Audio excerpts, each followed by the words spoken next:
안녕하세요. 예디야기입니다. 예디야기의 사연을 여러분들에게 읽어드릴 DJ 유진입니다.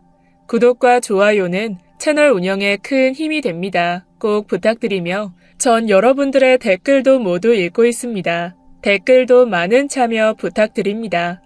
그럼 오늘의 사연 바로 시작할게요. 현재 캐나다 온타리오주 토론토에 살고 있는 40대 여성입니다. 한국에서 고등학교 졸업 후 바로 취업을 했다가 결혼을 한 건 11년 차. 결혼 후 2년 만에 베트남에서 살며 공부를 하다가 캐나다로 이민을 온 지는 5년째죠. 아이는 없어요.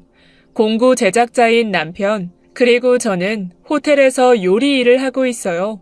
솔직히 이곳의 생활은 저희 부부에게는 나쁘지 않았어요. 조용한 걸 좋아하는 저나 남편에게는 딱 맞는 곳이기도 했죠.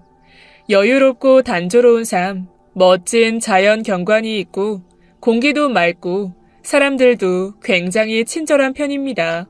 특히나 저와 같은 이민자들에게 관대하기도 하죠. 한국 사람들이 이민을 하면 떠올리는 걱정 중에 하나가 인종 차별일 텐데 그런 부분에 대한 걸 지금까지는 한 번도 느끼지 못했거든요. 그렇다고 마냥 좋은 점만 있는 건 아닙니다. 1년의 반이 겨울이라고 느껴질 정도로 이곳은 굉장히 추워요. 밴쿠버 같은 경우는 좀 나은 편에 속할 정도죠. 그나마 저는 한국의 4계절 중에 겨울을 가장 좋아하는 사람이라 괜찮지만 한 달의 절반 정도의 날씨가 아주 굉장히 우중충합니다. 이 때문에 저는 한때 우울해지기도 했죠. 현실적인 부분만 따지자면 무엇보다 생활비가 많이 드는데요. 평균적으로 5,000불에서 6,000불 정도. 이건 한국 돈으로 500만 원 전후 정도 됩니다. 렌트비는 물론이고 휴대폰과 인터넷 사용비가 굉장히 비싼 편에 속하죠. 더구나 제대로 된 일거리도 많이 없어요. 보통 한국에서 이곳으로 이민을 올 때 타일이나 용접 같은 기술을 배워서 오려는 분들이 많은데 실제로 일을 해보지 않고 자격만 갖추고 오신 분들이 회의감을 느끼고 다시 돌아가는 경우가 많습니다. 행복하게 여유롭게 살 줄 알았지만 오히려 한국에서보다 더 힘들어서 상대적 박탈감이 오기 때문이라더군요. 저희 부부는 다행히 준비 기간이 길었고 언어에 큰 문제가 없었기에 딱 3년 만에 영주권을 얻게 되었죠. 앞선 여러 문제로 인해 초반에는 싸움이 많았습니다. 특히나 장점이라고 할 수 있는 여유로움과 단조로운 부분도 큰 몫을 했죠. 퇴근 후 그리고 주말에도 이곳에서는 할 수 있는 일이 많지 않아요. 지극히 가족 중심적인 캐나다는 한국처럼 친구들과 시간을 보내거나 퇴근 후에 동료들과 시간을 보내지 않기 때문입니다. 즉, 남편이 일찍 집에 들어와서 사사건건 부딪히는 일이 많다는 거죠. 특히 영주권을 따기 전까지는 각자의 일과 생활에 대한 적응, 각종 스트레스로 인해 서로에게 하지 말아야 할 말도 서슴지 않고 했으니까요. 한국처럼 친구들과 만나서 수다를 떨고 술을 한잔 할 수도 없었고 가족에게 의지할 수도 없이 오로지 저희 둘뿐이었기에 생각보다 싸움은 커지기도 했습니다. 그래도 저녁이 되면 우린 함께 한국의 예능이나 유튜브를 보면서 하루를 마무리했어요. 왜냐면 캐나다는 재밌는 프로그램도 없었으니까 말입니다. 어떤 식으로 표현해야 할진 모르겠지만 한국을 재밌는 지옥이라고 한다면 캐나다는 재미없는 천국과 같다고 할까요? 영화나 드라마에서 보면 외국 사람들이 커피와 책을 들고 공원에서 시간을 보내거나 강아지를 데리고 산책을 하거나 멋진 옷을 입고 조깅을 하는 걸 많이 보셨을 겁니다. 저 역시도 그런 것에 로망이 있었죠. 미국은 다를지도 모르지만 실제로 이곳은 정말 할 것이 없어서 너도 나도 산책을 한다는 느낌입니다. 그래도 이 재미없는 천국을 저와 남편은 무척이나 좋아했죠. 특히나 저에게는 그랬습니다. 가족 중심적인 부분도 좋았고 어떤 나라에 있을 때보다 남편과 많은 대화를 했거든요. 산책도 하고 공원에서 커피도 한잔하고 함께 저녁을 먹는 건 너무나 당연한 일상이었습니다. 빨리라는 당연한 개념이 사라지니 저나 남편이나 성격도 느긋해졌죠. 돈에 대한 부분도 안정적이 되었고, 그렇게 한숨 돌리고 나니 전 아이를 가지고 싶었어요. 아이를 오랜 기간 가지지 않은 건 전적으로 저도 동의하긴 했어요. 하지만 그 시작은 남편이었죠. 결혼 전부터 남편은 한국에서 아이를 낳을 생각이 없다고 밝혔었고, 어느 정도 저도 동의했습니다. 적어도 내 아이를 난 절대로 나처럼 살게 하고 싶지 않아. 평범한 가정에서 태어나서 평범하지 않게 살라고 강요하는 사회. 부지런해야 하고 직업도 좋아야 하고 그렇게 아둥바둥 사는데도 애초에 가지고 태어난 사람보다 한참을 모자르다고 자책해야 하고. 그야 그렇지. 하지만 당연하다고 여기는 게 더 잘못되긴 했어. 대학을 나와야 하고 대학을 나와도 좋은 직업으로 연결되지 않는데 그래도 남들만큼 배워야 되고 대학을 나오지 않고 취업을 해도 승진을 위해서는 결국엔 취직을 한 상태로 대학 졸업장을 따내야 되니까 나처럼 말이지. 그러니까 우리 아이는 최대한 나중에 가지자. 어? 그래도 너무 늦으면 위험하지 않을까? 지금도 늦은 건데. 절대 한국에서는 안 돼. 준비 착실히 해서 영어 배우고 얼른 캐나다로 이민 가자. 그럼 그때는 나와도 되니까. 아니, 일찍 나와서 영주권을 따도 되는 문제잖아. 생각해봐. 아이부터 낳으면 병원도 가야 할 거고 태국이든 베트남이든 우리가 한참 공부하고 있을 때는 더더욱 우린 다른 나라의 의료 시스템에 적응하지 못할 거고 그럼 분명 다시 한국으로 돌아올 거야. 아니야? 그러다 보면 결국 우리가 목표한 이민이랑은 멀어질 거야. 내 말이 틀려? 그야, 뭐 그런 부분이 있긴 하지. 더군다나 만약 아들이면 어쩔 거야. 당신도 알지? 내가 군대에서 무슨 일을 겪었는지. 절대 그건 안 돼. 남편은 저보다 나이가 3살 더 많아요. 지금이야 많이 개선됐다곤 하지만 그 당시만 하더라도 가혹 행위는 빈번했다고 합니다. 남편은 군에 들어가서 한 선임에게 괴롭힘을 당했다고 해요. 저도 살짝 듣기만 했는데 거의 범죄 행위에 가까운 수준이었죠. 먹을 걸 잔뜩 싸서 억지로 먹이게 한다거나 48시간 잠을 재우지 않는다거나 성추행에 가까운 행위까지 있었다고 합니다. 고통을 호소해봤지만 소용없었다고 해요. 괴롭힘을 주동하는 사람이 굉장한 집안의 자제라는 이유 때문이었죠. 그렇게 지옥 같은 시간을 보내고 대학을 졸업해서 오랜 준비를 하고 결국 취업까지 성공했지만 그곳에서 대리라는 직급을 달고 있는 선임을 만나게 되면서 남편은 한국에 대한 정이 완전히 떨어져 나가게 된 겁니다. 자신은 죽어라고 노력해서 올라간 자리에 먼저 와 있는 그 괴물을 보면서 들었을 분노와 모멸감, 아마 저라도 그랬을 테죠. 여보, 우리 자리도 잡혔는데 아이 가질까? 갑자기? 갑자기 무슨 아이? 에이, 당신도 그랬잖아. 이민 가면 아이 낳자고. 지금 우리 정도면 많이 안정도 됐고 복지도 좋고 안 낳을 이유는 전혀 없는 것 같아. 그리고 빨리 낳아야지. 아니면 나중에 가지고 싶어도 못 낳을 수도 있어. 그야 그렇지. 그래, 그럼 노력해보자. 제가 얘기를 꺼낸 건 캐나다 이민 4년 차였죠. 저나 남편 모두 건강에는 문제가 없었지만 이상하게도 아이가 잘 생기지 않았습니다. 아무런 이상이 없지만 임신이 잘 되지 않는 난임이었죠. 캐나다의 의료 시스템이 몹시 느린 탓에 정확한 원인을 알아내는 것도 상당한 시간이 걸렸습니다. 남편은 제가 조급한 마음에 저 스스로도 모르게 스트레스를 받았기 때문이라며 당분간은 마음을 편하게 먹으라고 했죠. 속상한 마음에 남편과 다투기도 많이 했어요. 시험관 그런 거 해보는 건 어떨까? 여보, 나 솔직히 아이에 대한 관심 없어. 아이가 꼭 있어야 할 필요가 있을까? 난 당신이랑 결혼을 한 거야. 아이 아빠가 되기 위해서가 아니야. 그게 대체 무슨 뜻이야? 나랑 아이를 갖기 싫다는 거야? 그런 말이 아니잖아. 아이보다 당신이 나한테 더 소중하단 말이야. 우리가 어떻게 여기까지 왔는데 고작 이런 문제로 싸울 필요가 있어? 그저 나는 당신을 보고 당신은 나를 보면서 살 수 없는 거야? 나 솔직히 너무 무서워. 아이 못 가지게 될까 봐. 난 정말 아무렇지 않다니까? 그니까 부담만 가지지 마. 생기게 되면 그때는 소중한 축복이니까 잘 키우면 되는 거고, 아니 만약 못 가지게 된다고 해도 입양이라는 제도도 있고, 어? 쉽지 않았지만 남편의 그 말이 제게 많은 위로가 되어 주었습니다. 그래서 아이에 대한 부분보다는 남편과 저를 위해서 초점을 맞췄어요. 일상은 최대한 바쁘게 보냈습니다. 집을 보수하고 잔디를 정리하고 찻잎을 말리고 쿠키도 만들었어요.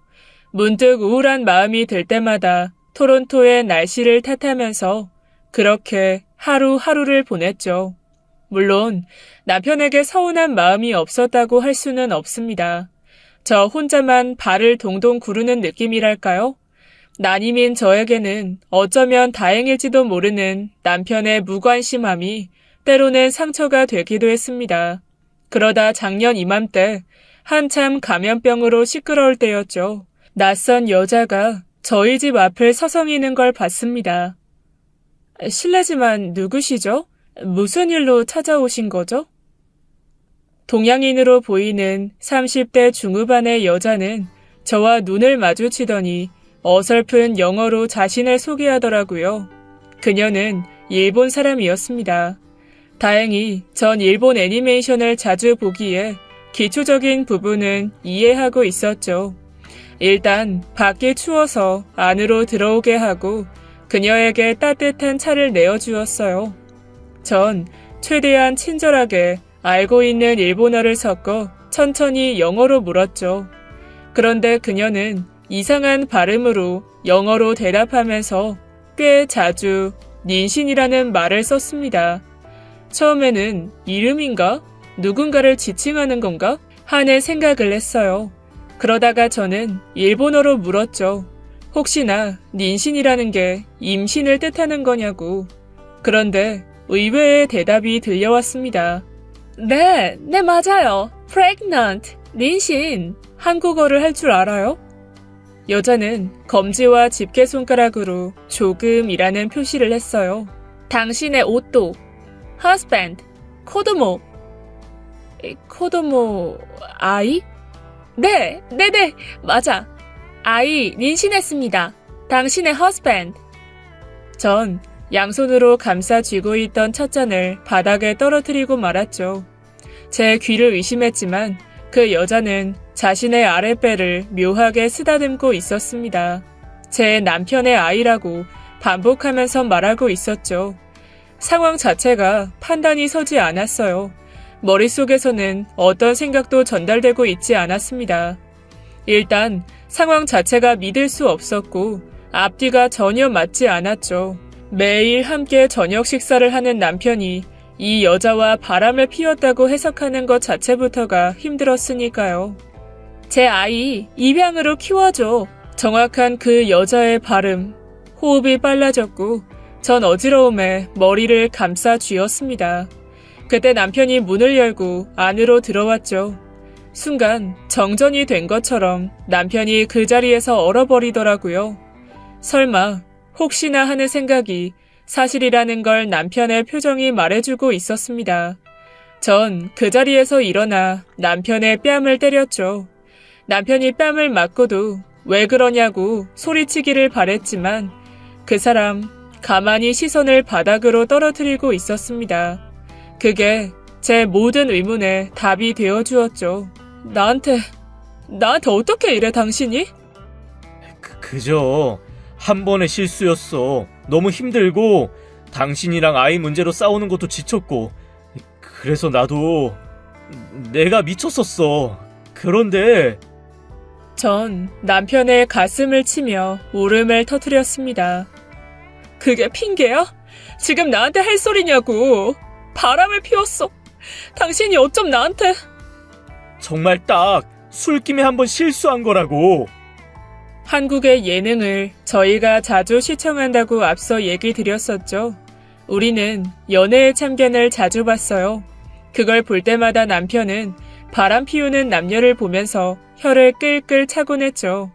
한 사람에게 만족을 못하는 사람의 특징은 늘 상대에게서 자신을 채워줄 뭔가를 찾지만 결국 자기 자신이 비어있다는 걸 모른다면서 그는 바람을 피우는 건 스스로가 아무것도 아니라는 걸 증명하는 거라며 코웃음을 치곤 했습니다. 하지만 막상 그 상황이 되니 실수라는 표현을 쓰더라고요. 실수는 술에 취해서 길가에 잠드는 거고 당신은 저 여자랑 같이 잔 건데 실수라고? 그걸 나더러 믿으라는 거야 정말? 그런 거야? 정말 진정하고 일단 내 이야기 좀 들어봐. 남편은 그 여자에게 신경질적으로 돌아섰죠. 미호, 나가 있어. 나가. 대퇴해. 전 그 여자가 천천히 일어나서 나가는 걸 보았습니다. 대체 무슨 생각을 하는지 모를 정도로 무표정에 가까운 그 여자는 제 눈도 제대로 맞추지 못하고 나갔죠. 테테이케? 맙소사, 당신 일본어도 할 줄 알아? 대체 언제부터? 아니, 그냥 일하는데 영어 좀 가르쳐 달라고 해서 나도 가르쳐 주다 보니까 일본어를 조금 배운 것뿐이야. 도대체 언제 만날 수 있었는지 궁금했는데 직장이었어? 참, 정말 너 미쳤구나. 직장에서 그러고 싶디? 좋았니? 좋았어. 나보다 어리고 예쁘고 좋았겠네. 무슨 그런 말을 해. 정말 그냥 아무것도 아니야. 어떤 감정을 나누고 그런 게 아니라고. 그냥 당신 정말 나 못 믿어? 그날 하루 그 이후에는 만난 적 없어. 그냥 직장에서 오고 가다가 마주치는 정도야. 나도 미치겠어. 일주일 전에 갑자기 아이가 생겼다고 했고 정리하려고 했는데 자꾸만 낳을 거라고 고집을 피웠어. 나도 일을 이렇게까지 만들고 싶지 않았단 말이야. 정말 미안해. 진심이야 정말. 내가 그 말을 믿을 거라고 생각해? 뭐? 아무 감정이 없어? 그런데도 저 여자가 아이를 낳겠다고 그런다고? 그러니까 내가 돌아버릴 것 같다잖아. 빌어먹을. 무조건 낳겠다고 하고 나더러 책임지라니까. 어디서 감히 목소리를 높여? 지금 누가 잘못했는데? 남편은 잘못했다는 듯이 제 어깨를 양손으로 살짝 잡았습니다. 더러워. 손 치워.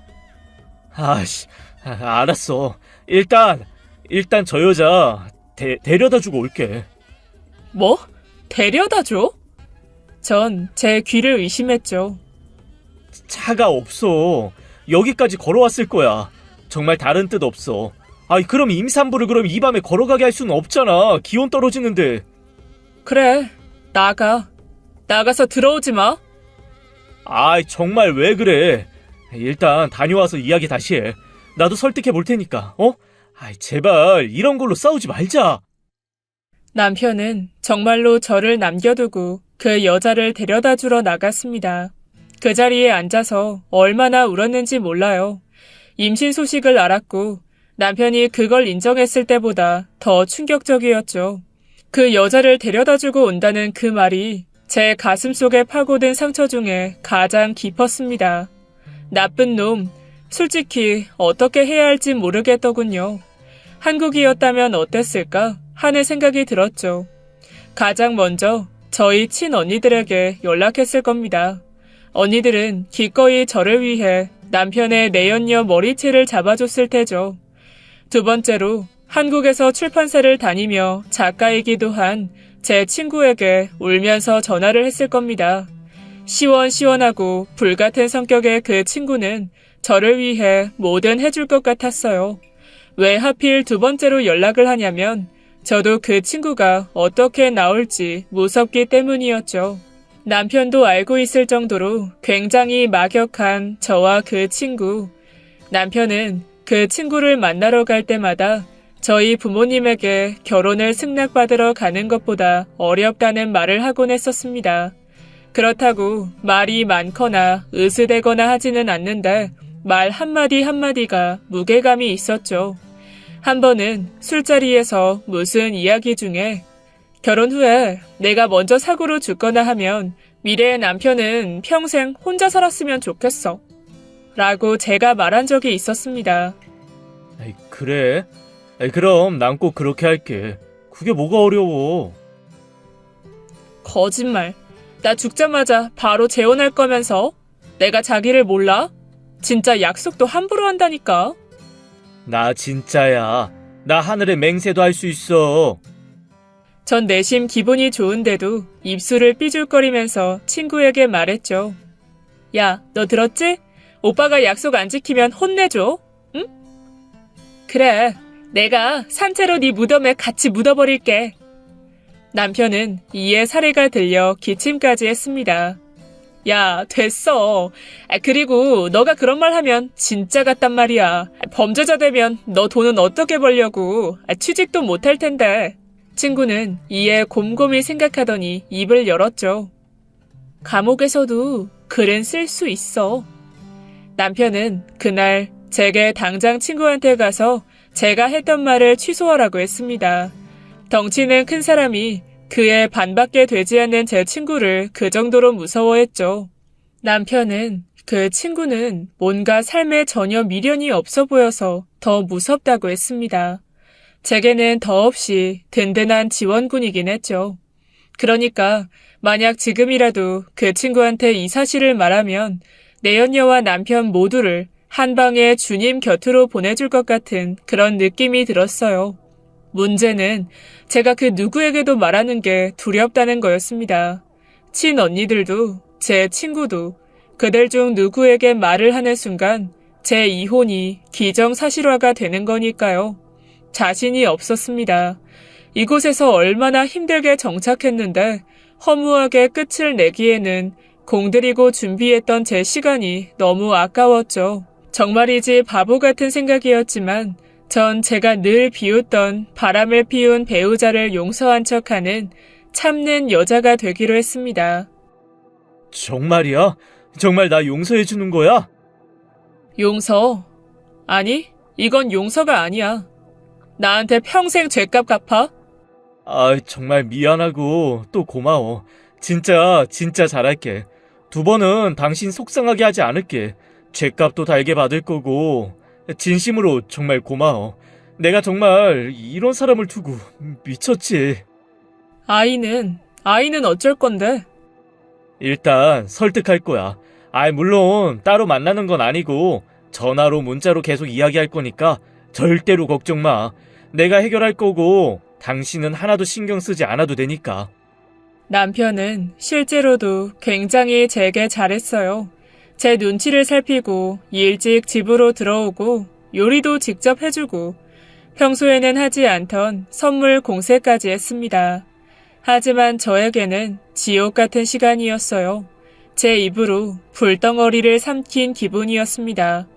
혀와 목구멍을 다치면서 꾸역꾸역 밀어넣긴 했지만 뱃속에 있는 더운 열기는 소화되지 않고 자꾸만 입 밖으로 빠져나오려는 것 같았죠.